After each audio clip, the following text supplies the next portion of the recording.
Sekarang kita bergerak pada kasus yang C, yaitu gerak muatan banyak atau arus listrik dalam B yang tidak seragam. Nah, ini ada dua macam, yaitu kalau B tak seragamnya itu berasal dari arus listrik yang dari kawat sejajar, dua kawat sejajar, yaitu gaya antar dua kawat sejajar seperti ini. Nah, ini saya kira Anda sudah pelajari di waktu SMA. Kalau kita bicarakan medan ini di kawat yang satu, ini medannya, ya, dia berpengaruh pada kawat yang kedua ini. Ya, ada pengaruh medan oleh arus satu pada kawat I2. Nah, kita tahu kalau yang I1, maksudnya kawat yang kiri, memberikan medan sebesar mu0 per 2pi I per D. Dengan demikian kita bisa menghitung gaya yang diakibatkan oleh medan B1 ini pada kawat 2 sepanjang L2, yaitu F12 F oleh medan 1 pada kawat 2 adalah I2 pada kawat 2, L2 B-nya dari 1.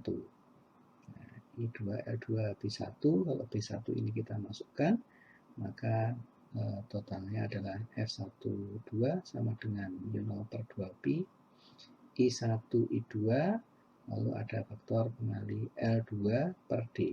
L2 adalah panjang kawat 2, D-nya adalah jarak pisah I1 dan I2. Kemudian kalau kita lihat arah gayanya, kalau ini terpisah sejauh D, maka apabila arah arusnya sejajar, mereka akan saling tarik-menarik, sementara kalau arahnya berlawanan, maka kedua gaya itu akan saling tolak-menolak. Jenis gaya Lorentz yang keempat yang kita bicarakan adalah gaya oleh medan tak seragam pada muatan banyak atau kawat berarus yang saling tegak lurus.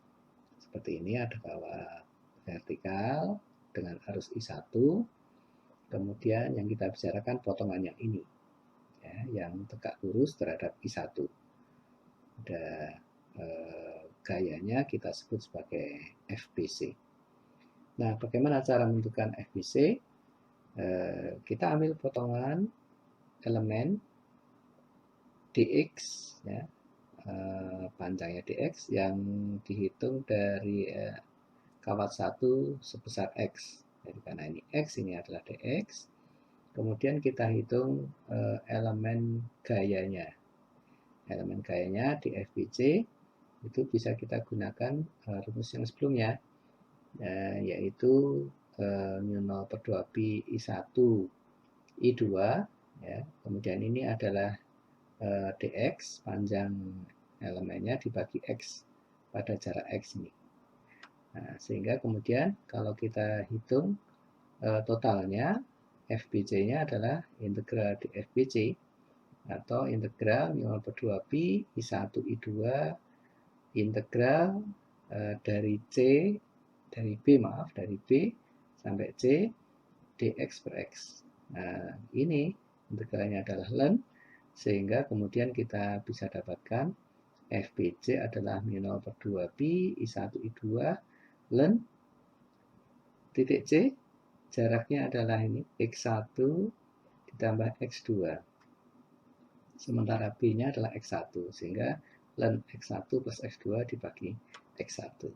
Nah, itu adalah rumus untuk gaya antar dua kawat berarus yang saling tegak lurus. Sebagai pengembangan, ya tentu tidak untuk sekarang, tapi gerak yang D itu bagaimana kalau misal kawatnya itu bukan tegak lurus tapi dia miring, ini masih kawat lurus tapi miring, atau kalau kawatnya itu melengkung. Nah, tentu gaya yang dialami oleh kedua kawat ini berbeda. Nah, ini saya berikan tunjuk sedikit bagaimana mengerjakannya. Ini adalah ds-nya tadi. ds itu bisa diambil komponen x-nya, bisa diambil komponen y-nya. Nah, ds-nya sendiri adalah akar dx kuadrat plus dy kuadrat. Ini kuadrat tambah itu kuadrat. Kemudian nanti dipakai untuk mengintegralkan menggunakan persamaan ini. Tidak untuk sekarang, sekali lagi, tapi inilah bagian dari yang disebut dengan mengembangkan ilmu fisika. Baiklah, sekarang kita bahas topik yang terakhir, yaitu mengenai torsi magnet. Nah, torsi magnet ini tentu saja berkaitan dengan adanya lengan R dan gaya F. Kalau keduanya dikalikan secara cross dengan urutan R cross F, maka kita dapatkan torsi. R adalah vektor dari sumbu putar ke F.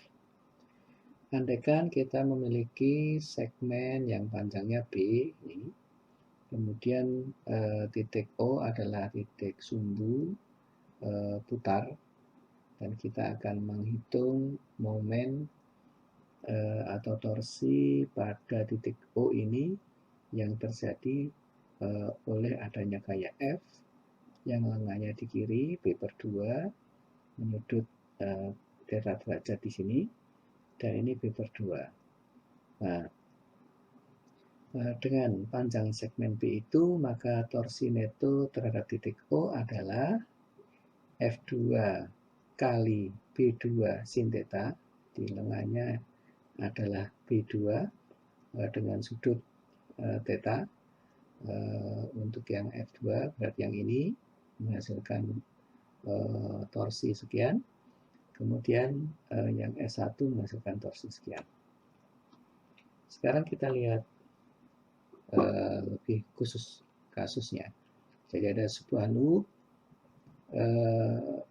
arusnya I ya berputar seperti ini di dalam medan magnet homogen B.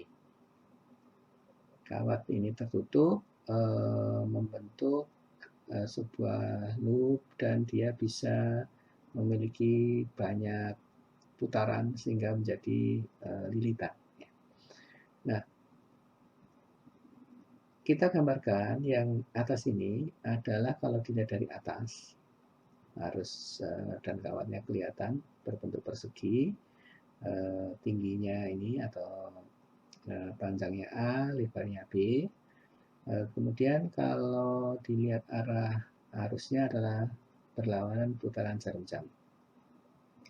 Kalau kita lihat dari arah samping, itu kita yang B, maka arus ini I2 itu menuju kita, sementara I4 meninggalkan kita. Maksudnya 2 dan 4 adalah segmen ini. Segmen ini 2, segmen ini 4. Nah, sementara ini adalah segmen lebarnya, yaitu B yang 3. Nah, kita akan menghitung torsi pada titik O di tengah-tengah B itu. Sehingga ini B per 2, ini B per 2. Berarti gaya dan lengan itu membentuk sudut 90 derajat. Kalau kita lihat rumus tadi, sin θ 90 derajat berarti sin 90 sama dengan 1. Nah, kita akan dapatkan torsi atau momen gaya maksimal.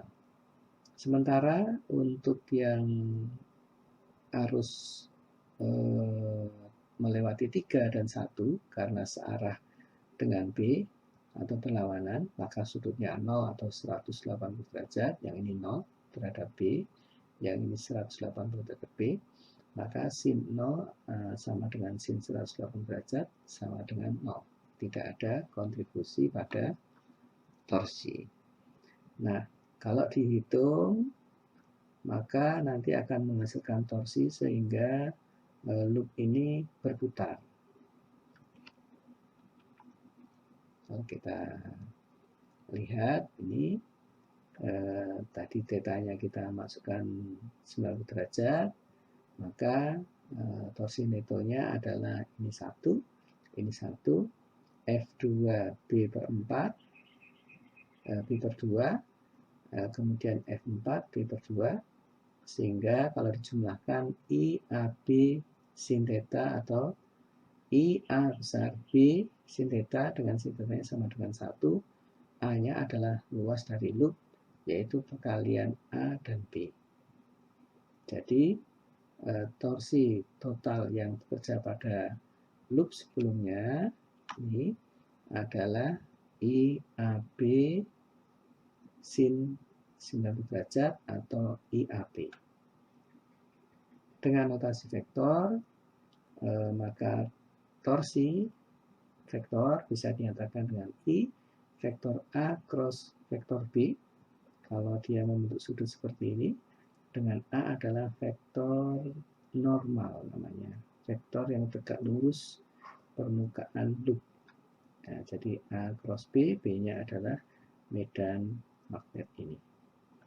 Sebagai tambahan, ini ada besaran lain yang disebut dengan momen dipol magnet, yaitu perkalian antara I dan vektor A itu disebut dengan mu atau momen dipol magnet, sehingga torsi adalah perkalian cross antara mu dengan B. Sebagai simpulan, kita sudah membahas dua topik besar, yaitu tentang gaya Lorentz dan torsi magnet.